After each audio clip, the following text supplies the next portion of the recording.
شهر من صامه إيمانا واحتسابا غفر الله له ما تقدم من ذنبه ومن قامه إيمانا واحتسابا غفر الله له ما تقدم من ذنبه شهر تفتح فيه أبواب الجنة وتغلق فيه أبواب النيران يسول جوتشوي كيتاتشو الله تبارك وتعالى فروت بميقبام أملكوت بستاتشو نعمانا سقام أمسقنوت يا الله تبارك وتعالى نعمانا ستوتاوچن درجاتቸውን በማወቅ በየጊዜው በተደጋጋሚ እየመጡ የኸይር እድልን የሚከፍቱልን ወቅቶችን በአግባቡ በመጠቀም ወደ አላህ ተባረከ ወተዓላ ለመቃረብ ወንጀላችሁን ለማራገፍ ሞክሩ።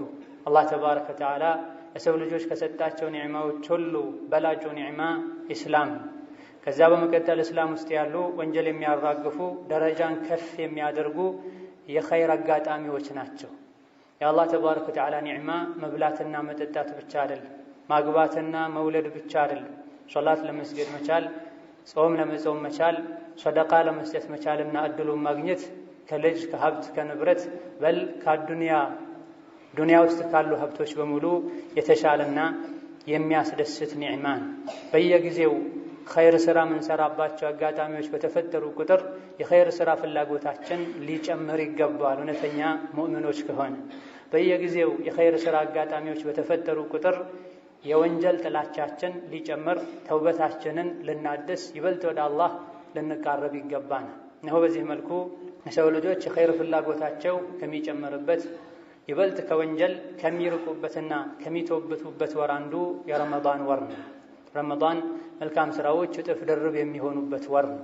በዛው ልክ ደግሞ ወንጀሎችም ቅጣታቸው ኃጢአታቸው እጅግ በጣም ከፍ የሚልበት ወር ነው። መልካም ስራዎችን እጥፍ ድርብ ያደርጋል አላህ ተባረከ ወተዓላ። ወንጀሉን ግን አንዱን ወንጀል ራሱን ግዙፍ ያደርጋል፣ ቅጣቱ ከፍተኛ እንዲሆን ያደርጋል።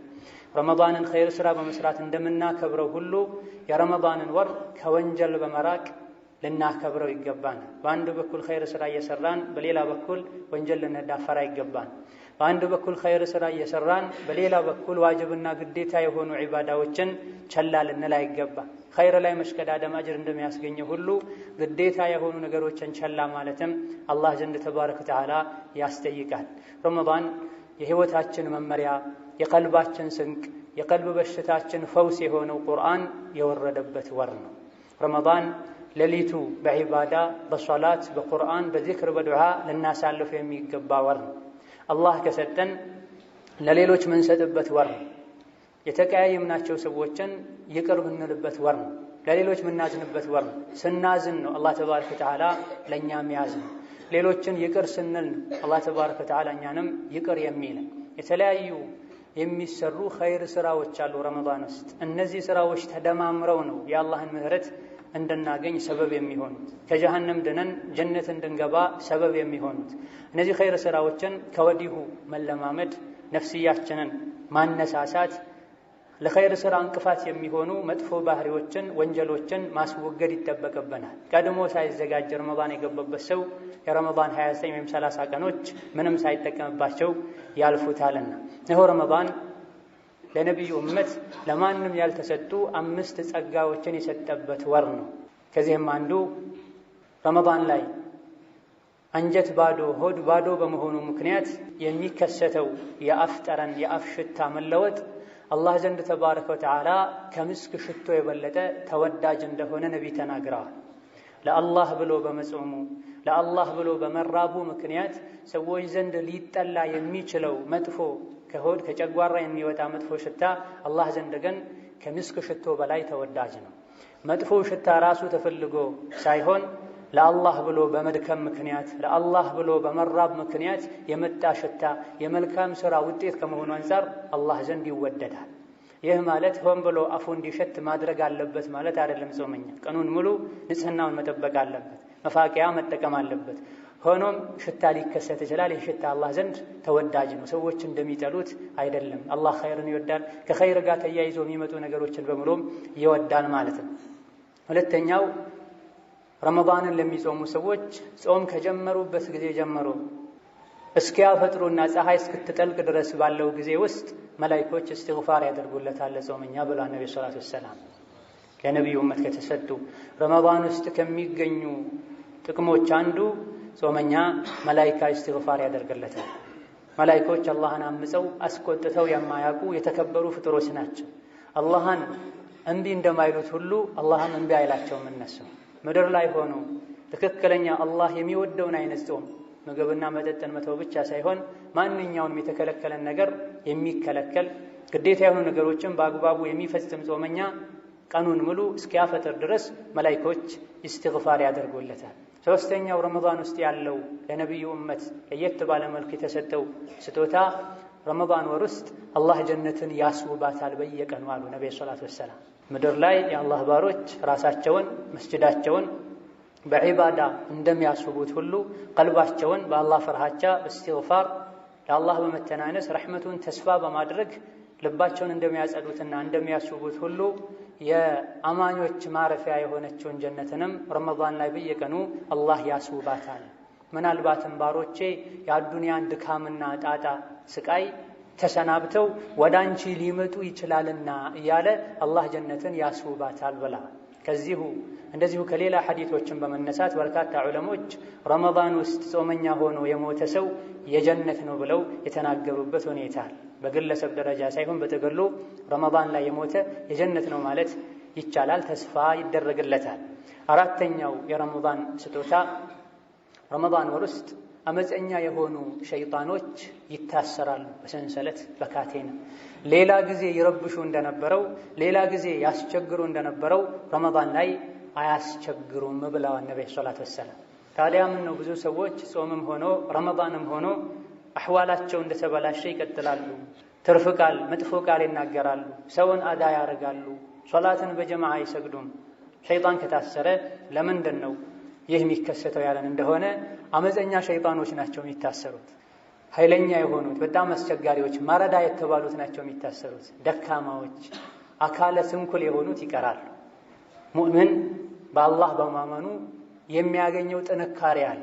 የተኛውም በአላህ የሚያምን ኢማኑ ትክክለኛ የሆነ ሙእምን በአላህ በማመኑ የሚያገኘው ጥንካሬ እንደዚህ አይነት ደካማ ሸይጣኖችን ማሸነፍ የሚያስችል ጥንካሬ ነው። ዋናና አስቸጋሪ የሚባሉት ታስረው ደካማዎችን ማሸነፍ ያቃተው ሰው ደካማ ነው፣ እሱ ችግሩ እሱ ጋር ያለው ማለት ነው። አምስተኛው የረመዳን ስጦታ ከረመዳን የመጨረሻው ሌሊት ላይ አላህ ተባረከ ወተዓላ ለጾመኞች በሙሉ ምህረት ያደርጋል አሉ። በየቀኑ ጾመኛ የሚያገኘው ምህረት አለ። እንደዚሁ ደግሞ ለየት ባለ መልኩ የረመዳን የመጨረሻው ሌሊት ላይ በየቀኑ ነፃ ያወጣቸው ያከለ ሰዎችን ረመዳን ላይ አላህ ምህረት የረመዳን የመጨረሻው ሌሊት ላይ አላህ ምህረቱን በመለገስ ከጀሃነም ነፃ ያወጣቸዋል፣ እዝነቱን ያድላቸዋል ብለዋል። ነው ረመዳን የእዝነት የራህመት የመግፊራ የዓፉ ወር ነው። አላህ ሰዎችን ይቅር የሚልበት ብዙዎችን ከጀሃነም ነፃ የሚያወጣበት ወር ነው። ለምንድን ነው ይሄ የሚሆነው ያለን እንደሆነ የሰው ልጆች ረመዳን ላይ ስለሚንቀሳቀሱም ጭምር ነው። የሰው ልጆች ረመዳን ላይ ይንቀሳቀሳሉ፣ ሰበብ ያደርሳሉ። የማይሰግዱ ሁሉ ይሰግዳሉ፣ ጀማዓ የማይመጡ ጀማዓ ይመጣሉ። የሰው ሐቅ በልተው የነበሩ ሁሉ ሐቁን ይመልሳሉ። ከረመዳን ውጭም ቢሆን እኛ ከተስተካከለን የአላህ የምህረቱ በር ክፍት ነው። መሐሪነቱ ሁሌም ነው ያለው። ረመዳን ላይ ይበልጥ የራህመቱን በር ክፍት ያደርገዋል። ረመዳን ላይ ሰርታችሁ የሥራን ዋጋ እንዳገኛችሁት ሁሉ ከረመዳን በኋላም አላህን ብትፈሩ፣ ሶላት በአግባቡ ብትሰግዱ፣ ሰደቃ ብትሰጡ ሁሌም ምራለሁ ሁሌም ዓፍላለሁ ብሏል። ረመዳን ላይ የመልካም ሥራን ጣዕም ቀምሰን እንዳየነው ሁሉ ከረመዳን በኋላም መልካም ሥራ ላይ ልንበረታ ልንሽቀዳደም ይገባናል። አላህ ሁሌም መሐሪ፣ የእሱ ምህረት በረመዳን ብቻ የተገደበ አይደለም። የእኛ ደካማ የሆነን የሰው ልጆች ነን ረመዳን ላይ ኸይር ሥራ ላይ በርትተን ከረመዳን ውጪ ኸይርን ሥራ የምናቆመው። ረመዳንን ከአላህ አጅር ፈልጎ ግዴታነቱን አምኖ የጾመው ሰው አላህ ምህረት ይሰጠዋል ብላ ረመዳንን ከአላህ አጅር ፈልጎ ሶላቱን ወደ አላህ መቃረቢያ ዒባዳ ነው ብሎ ሌሊቱን የሰገደ ተራዊሕ ተሐጁድ በግሉም በጀማዓም አላህ ተባረከ ወተዓላ ወንጀሉን ይመርለታል ብላ ረመዳን ውስጥ ያለችውን ለይለቱል ቀድርን በአግባቡ በዒባዳ ያሳለፈ አላህ ወንጀሉን ይመረዋል ብላ ሶስት የምህረት አጋጣሚዎች አሉ ረመዳን ውስጥ። እንዲህ አይነት አጋጣሚዎች እንዳሉበት አውቆ ጓግቶ ውስጡን አጽድቶ ለጠበቀ ሰው ነው ይሄን እድል አላህ ተባረከ ወተዓላ የሚሰጠው። ትልቅ እንግዳ ሲመጣ ሰዎች በዛው ልክ ዝግጅት ያደርጋል። ከረመዳን የበለጠ ወንጀላችንን አጣጥቦ ሊወስድ የሚችል አላህ ዘንድ ሊያስከብረን የሚችል ምንም አይነት እንግዳ የለም። ነው ረመዳን የጀነት በሮች በሙሉ እንደሚከፈቱ የጀሃነም በሮች እንደሚዘጉ ነብዩ ነግረውናል። በዚህ ወር ላይ መልካም ስራዎች እጥፍ ድርብ ይሆናሉ። ለረመዳን ለጾም ለየት ያለ ምንዳን አላህ ይከፍላል ብለዋል ነብዩ ሰለላሁ ዐለይሂ ወሰለም። ቡኻሪና ሙስሊም በዘገቡት ሐዲስ ኩሉ ዐመል ኢብኒ አደም ለሁ፣ ሁሉም የሰው ልጅ የሚሰራው ስራ ለሱ ነው፣ ምንዳውም ይታወቃል። አንዱ መልካም ስራ በ10 ይባዛለታል፣ እስከ 700ም ሊባዛለት ይችላል። እንደ ንያው፣ እንደ ኢኽላሱ፣ እንደ ስራው ጠቀሜታ አንፃር፣ አድካሚነት አንፃር። ጾም ሲቀር አላህ ኢላ ሶም፣ ጾም ግን የኔ ነው፣ የጾምን ዋጋ የማቀው እኔ ነኝ። የጾም ዋጋው 10 እስከ 70 እስከ 700 አይባልም። የጾም ዋጋ ለየት ያለ ነው። ምክንያቱም የተኛውም ጾመኛ የሚጾመው ለኔ ብሎ ነው። ስሜቱን የሚተወው ምግቡን መጠጡን የሚተወው ለኔ ብሎ ነው። የሱን ዋጋ መግለጽ የሚቻል የሰው ልጆች የሚያውቁት የሚቆጠር የሚሰፈር አይደለም። ጾም የኔ ነው፣ ዋጋውን እኔ ነኝ የማውቀው፣ እኔ ነኝ የምከፍለው ብላ ጾም ውስጡ ላይ ሁሉንም አይነት ሰብሮችን ስለያዘ ማለት ነው። ቁጥር ስፍሩን አላህ እንጂ ማንም የማያውቀውን አጅር የሚያስገኝን ጾም ለመጾም ነው እየተዘጋጀው ያለሁት ብለን ውስጣችንን ልናነሳሳ በተውበት የሰው ልጆችን አስቀይመን በደለን ከሆነ በማስተካከል ልንዘጋጅለት ይገባል። እኛ በመሃላችን ያለውን ችግር ስንፈታ ነው አላህም በእኛና በሱ መሃል ያለውን ችግር የሚፈታው። ጾመኛ 2 ጊዜ ይደሰታል አሉ ነብዩ ሰለላሁ ዐለይሂ ወሰለም። አንደኛ ጾሞ ብሎ ምሽት ላይ ምግብ ሲበላ መጠጥ ሲጠጣ ይደሰታል። ይህ ደስታ ስለበሉ ስለጠጡ ብቻ አይደለም። ቀኑን ሙሉ ለአላህ ብሎ አላህ ቁዋ ሰጥቶ አንድን የተከበረ ቀን ጾሜ ለመዋል አጅሩን ለማግኘት አላህ ስላበቃኝና በአግባቡ ቀኑ ላይ አላህ የሚጠላውን ነገር ሳላደርግ ተደብቄ ሳልበላ ለመብላት ለማጠጣት ስለወፈቀኝ ስለፈቀደልኝ ምበላውን ምጠጣውን ስላደረገልኝ አልሐምዱሊላህ ያለ ሲበላ ሲጠጣ ጾመኛ ይደሰታል። ይሄ ያንዳንዱ ጿሚ የሚያውቀው ጉዳይ ነው። ፍጡር ሰዓት ላይ ሁሉም ሙእምን ጾሞ በመዋሉ በማፍጠሩ ሐላል የሆነ ምግብ ላይ ከቤተሰቦቹ ጋር ከዘመዶቹ ጋር በመሰብሰቡ ትልቅ ደስታ ይሰማል። ጾሞ መዋሉ አጅር እንደሚያስገኘው ሁሉ በሐላል መደሰቱ ራሱ ሌላ አጅር የሚያስገኝ ነው። በመሆኑም ቤተሰብን፣ ሕፃናትን፣ ባለቤትህን፣ ጎረቤትና ዘመዶችን ፍጡር ሰዓት ላይ ማስደሰቱ አንድ ራሱን የቻለ አጅር ማግኛ መንገድ ከመሆኑ አንፃር አጅር ፈላጊ ሁሉ ይሄም ላይ ሊሽቀዳደም ይገባዋል። ሁለተኛ የጾመኛ ደስታ ዱንያ ላይ ጾሞ ለአላህ ብሎ ሐላል ከሆነው ምግብ መጠጥ ታቅቦ እንደዚሁ ደግሞ ሐራም ከሆነው የተለያየ ውሸት፣ ሐሜት፣ አላህ የሚጠላውን ነገር በሙሉ በመተው ጾሞ የዋለና የቆየ አኼራ ላይ የጾሙን ምንዳ አላህ እንጂ ማንም የማያውቀው ትልቅ ምንዳ በሚያገኝበት ጊዜ ጾመኛ ይደሰታል ብለዋል። በዚህ መልኩ የሚያስደስተው ጾም ፊት ለፊቴ እየመጣ ነው፣ ምን አድርጌያለሁ፣ በመልኩ ተዘጋጅቻለሁ ያለን ራሳችንን ልንጠይቅ፣ ለኸይር ስራ ልንዘጋጅ፣ የኸይር ስራ እንቅፋት የሆነውን ወንጀል አስቀድመን ልንተው ይገባናል። አዑዙ ቢላሂ ሚነ ሸይጣኒ ረጂም ያ አዩሃ አለዚነ አመኑ ኩቲበ ዐለይኩሙ ሲያሙ ከማ ኩቲበ ዐለል ለዚነ ሚን ቀብሊኩም ለዐለኩም ተተቁን። ባረከላሁ ሊ ወለኩም ፊል ቁርአኒል ዐዚም ونفعني وإياكم بما فيه من الآيات والذكر الحكيم. أقول ما تسمعون وأستغفر الله لي ولكم ولسائر المسلمين من كل ذنب فاستغفروه إنه هو الغفور الرحيم. الحمد لله على إحسانه والشكر له على توفيقه وامتنانه وأشهد أن لا إله إلا الله وحده لا شريك له تعظيما لشانه وأشهد أن محمدا عبده ورسوله. أما بعد رمضان ማንኛውም ከአላህ ጋር ተባረከ ወተዓላ የሚነግድ ሰው የሚያተርፍበት ወር ነው። ረመዳን ላይ ነግዶ ያላተረፈ መቼም ሊያተርፍ አይችልም። ረመዳን ላይ ተወብቶ ተስተካክሎ የአላህን ምህረት ያላገኘ መቼም ምህረት ሊያገኝ አይችልም። በመሆኑም የረመዳን ወር ላይ ትርፋማ የሚያደርጉ መልካም ንግዶች አሉ። ሶላትን በአግባቡ ለመስገድ፣ ሰደቃ ለመስጠት፣ ቁርአን ለመቅራት፣ ዚክር ለማብዛት ከወዲሁ ልንወስን እቅድ ልናወጣ ይገባናል። የሰው ልጆች ባላቸው የመልካም ስራ እቅድና ንያ መሰረት ነው አላህ የሚያግዛቸው። ትንሽ ሰርተው ለመብቃቃት የነየተ ከአላህ የሚያገኘው ገዛም ትንሽ ነው የሚሆነው። ትልቅ ነገር ለመስራት ያቀደና የነየተ የአላህ ተባረከ ወተዓላ ገዛም እጅግ በጣም ትልቅ ነው የሚሆነውና በረመዳን ወር ላይ ኸይር የተባለን ሁሉ ለማዳረስ የአቅማችንን መልካም ስራ ለመስራት ጥረት ልናደርግ ከወዲሁ ልንወስን ይገባል።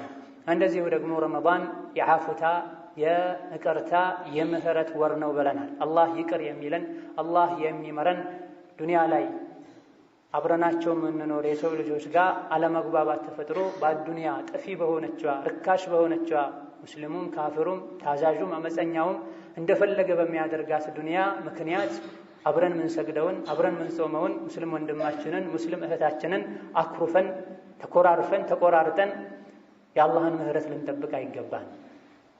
ይቅር ትባሉ ከፈለጋችሁ ይቅር በሉ ብሏል አላህ ተባረከ ወተዓላ። አላህ ተባረከ ወተዓላ ይቅር ባይ ነው። ይቅር ባዮችን ይወዳል ተብለናል። ከሰው ልጆች ጋር እልህ ይዘን ቂም ይዘን ረመዳን ውስጥ መንገባ ከሆነ የጾም ነው የሰገድ ነው የሰራነው መልካም ስራ ተቀባይነት አያገኝም። ነቢያችን አለይሂ ሰላቱ ወሰላም ሰኞና ሐሙስ መልካም ስራዎች ወደ አላህ ይቀርባሉ። ለሁሉም መልካም ሰሪ አላህ ስራውን ይቀበላል። በአዱንያ ምክንያት የተጣሉ የተቀያየሙ ሰዎች ሲቀሩ እነሱን እስኪታረቁ አቆዩአቸው ይባላል ብለዋል ነብዩ ሰለላሁ ዐለይሂ ወሰለም። ሰደብከኝ፣ አሞኝ አልጠየከኝም፣ መንገድ ላይ ዝም ብለኸኝ አለፍክ፣ ብር ወስደህ አቆየህብኝ እያሉ ጠፊ ለሆነችው ዱንያ አኺራን የሚያበላሽን ሸሪዓን የሚጥስን አቋም መያዝ ተገቢ አይደለም፣ አይፈቀድም። በዱንያ ጉዳይ ከሆነ ከ3 ቀን በላይ ተራርቆ መቆየት፣ መኮራረፍ፣ አንዱ ሰላም ሲል ሌላኛው ዝም ብሎ ማለፍ፣ መዘጋጋት አይቻልም። በዲን ጉዳይ ከሆነ ማኮረፉ ተጽዕኖ ያሳደረበታል ተብሎ ከታመነ እስኪመለስ ድረስ ቢያኮርፉ ችግር የለውም። ነብዩ ሰለላሁ ዐለይሂ ወሰለም አድርገውታል። የረሱሉ ሰለላሁ ዐለይሂ ወሰለም ሰሐቦችም አድርገውታል።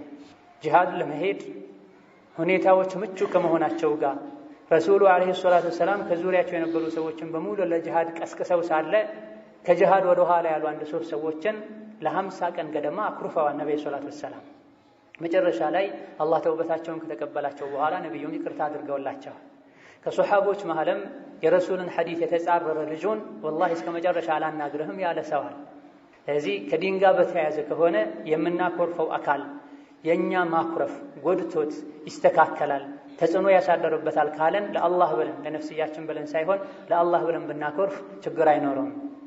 ነገር ግን በአዱንያዊ ጠፊ በሆኑ ነገሮች ለነፍሳችን ብለን ለሐቃችን ብለን የአላህ ባሮችን ማኩረፍ ተገቢ አይደለም። ከ3 ቀን ካለፈ ያኮረፈውም ራሱ ሄዶ ፈልጎ ይቅርታ ጠይቆ ማስተካከል እየቻለ ተኮረፍኩኝ ብሎ ዝም ያለው መካል ሁለቱም ተጠያቂዎች ናቸው። ለፍተው ደክመው የሰሩት መልካም ስራቸው ጾም ሶላታቸው ወደ ሰማይ አይወጣም። ዱንያ አጭር ናት፣ ጠፊ ናት። መስተለናት እንደምንሄድ አናውቅም። በዚህ መልኩ ለአላህ ባሮች ውስጣችን ላይ ጥላቻ አስቀምጠን ምናሳልፋት ጊዜ አይደለችም፣ አጭር ናት። ውስጡ ንጹህ የሆነ ሰው በአንደኛ ደረጃ የሚጠቀመው እሱ ራሱ ውስጡ በጥላቻና በእልህ በመቀኝነት የተሞላ ሰው ከማንም በፊት የሚጎዳው ራሱ ነው። መቀኝነት ጥላቻ የሚያቃጥለው እሱን ራሱ ማንንም አይደለም። እንደ መቀኝነት ፍትሃዊ የሆነ ባህሪ የለም። የሚመቃኘውን አካል ራሱን ነው ቀድሞ የሚጎዳው። ነገ ጥለነው ለምንሄድ ሀብት ንብረት ዱንያ ሙስሊም ወንድምህን ሙስሊም እህትን የሰው ልጆችን አስቀይመን አግልለን ረመዳንን ልንቀበል የሚሆን አንድ ሌሊት ልናድር አይገባም። ውስጡ ንጹህ የሆነ ሰው ኸይር ስራ ይገረለታል፣ ይቀለዋል። ውስጡ በተለያዩ በሽታዎች የታመመ ሰው ኸይር ስራ እንደ ጋራ ይከብደዋል። ረመዳን ላይ ምህረት የሚፈልግ ሰው ከዙሪያው ላሉ ሰዎች በጎ ሊሆን ይገባል። የበደላቸውን ብቻ ሳይሆን የበደሉትንም ባላዋቂነት ነውና የበደሉት ይቅር ሊል ይገባዋል። ቀድሞ ሰላም ያለው ቀድሞ አፉታ የጠየቀው አላህ ዘንድ በላጭ ነው ብሏል ነብዩ አለይሂ ሰላቱ ወሰላም። መቀኝነትና መሰል የሆኑ የቀልብ በሽታዎች መልካም ስራን አጅሩን አጣጥበው ያስወግዳሉ። የውስጥ ንጹህነትና ቅንነት ለሰዎች መልካም ማሰብ ደግሞ ብዙ ያለፋነውን ያክል ተኝተን እንኳ አጅር እንድናገኝ ያደርገናል። አላህ የሚያየው አላህ የሚፈልገው የውስጥ ንጹህነትን ውስጣችን ቆሾ ሳለ ለሰዎች ሸር የሚያስብ ሆኖ ሳለ ሌሊት ብንሰግድ ሱና ጾም ብንጾም ረመዳን ላይ ሰደቃ ብናበዛ ብዙም ዋጋ አይኖረው። ቀድመህ ውስጥህን አጽዳ ነው የሚባል። አላህ የሚያየው ከምንም በፊት ቀልባችንን ከዛ በኋላ ስራችንን። ረመዳን ላይ ምህረት የሚፈልግ ሰው ረመዳን ላይ ጀነትን የሚፈልግ ሰው ረሕመትን የሚፈልግ ሰው ለሰው ልጆች ሊያዝን ይገባዋል። የማያውቁትን ሊያስተምር ይገባዋል። የታመሙትን ሊጠይቅ ይገባዋል። የተቸገሩትን ሊረዳ ይገባዋል። እኛ ስንረዳ ነው አላህ የሚረዳ፣ ስናዝን ነው የሚያዝንልን። ረመዳን ላይ 4 ነገሮችን ልናበዛ ይገባናል። ነብዩ ሰለላሁ ዐለይሂ ወሰለም በጥቅሉ የመከሩን ነገሮች ናቸው። 4 ነገሮች ለእያንዳንዱ ሰው ያስፈልጋሉ። 2ቱ አላህን የምናስደስትባቸው ናቸው። 2ቱ መቼም ከነሱ ተብቃቅተን መኖር የማንችል የሆኑ ስራዎች ናቸው፣ ቀለል ያሉ ናቸው። 2ቱ አላህን የምናስደስትባቸው ላኢላሃ ኢለላህ ማለት ማብዛትና ኢስቲግፋርን ማብዛት ነው። ላኢላሃ ኢለላህ የዚክሮች ሁሉ ዋና ነው። ላኢላሃ ኢለላህ የዚክሮች ሁሉ ዋና ነው። ደግመን ደጋግመን ስንሄድ፣ ስንመጣ፣ ስንቆም፣ ስንነሳ ላኢላሃ ኢለላህ ላኢላሃ ኢለላህ ልንል ይገባናል። በላጩ ላኢላሃ ኢለላህ ወሕደሁ ላ ሸሪከ ለሁ ለሁል ሙልኩ ወለሁል ሐምዱ ወሁወ ዐላ ኩሊ ሸይኢን ቀዲር የሚለውን ሙሉን ዚክር ማለት ነው። ወከዛሊክ ሱብሓነላህ ወልሐምዱሊላህ ወላ ኢላሃ ኢለላህ ወላሁ አክበር የሚለውንም ማለት ነው። ይሄን እንኳ ሙሉን ማለት ባንችል ባጭሩ ዝም ብለን በምንም በቁጥር ሳንገድበው በቦታ በሰዓት ሳንገድበው ላኢላሃ ኢለላህ ላኢላሃ ኢለላህ ማለት አላህን የሚያስደስት ነው። ኢስቲግፋር ማድረግ ደግሞ ወንጀላችንን የሚያራግፍ ሸይጣንን የሚያናድድ ከኛ የሚያርቀው ቀለል ያለ ዚክር ነው። መቼም ከነሱ ተብቃቅተን መኖር የማንችል ደግሞ 2 ነገሮች አሉ ነብዩ እንደተናገሩት። አንደኛው አዘውትሮ አላህን ጀነት መጠየቅ፣ ሁለተኛው ሁሌ አላህ ከጀሃነም እንዲጠብቀን መጠየቅ ነው። አላህ ተባረከ ወተዓላ ጀነት እንዲያስገባን ዘውትር መጠየቅ።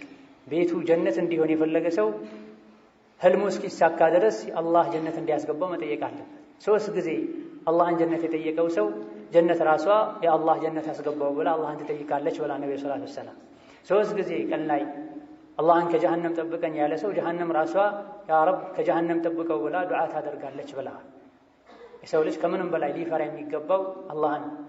አላህ የተቆጣው ሰው መቀጫ የሆነችውን ጀሃነምን ነው ሊፈራ የሚገባውና ጀሃነምን ከመፍራታችን ጀነትን ተስፋ ከማድረጋችን ምልክት አንዱ ዘውትር አላህ ጀነት እንዲያስገባን መጠየቅ፣ ከጀሃነም እንዲጠብቀን መጠየቅም።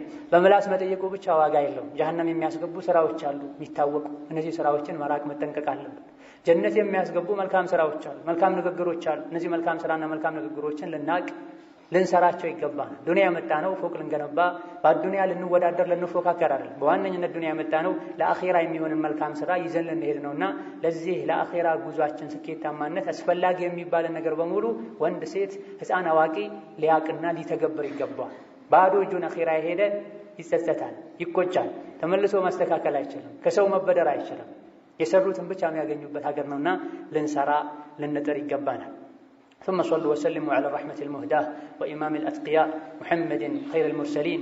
اللهم صل على محمد وعلى آل محمد كما صليت على إبراهيم وعلى آل إبراهيم، وبارك على محمد وعلى آل محمد كما باركت على إبراهيم وعلى آل إبراهيم إنك حميد مجيد.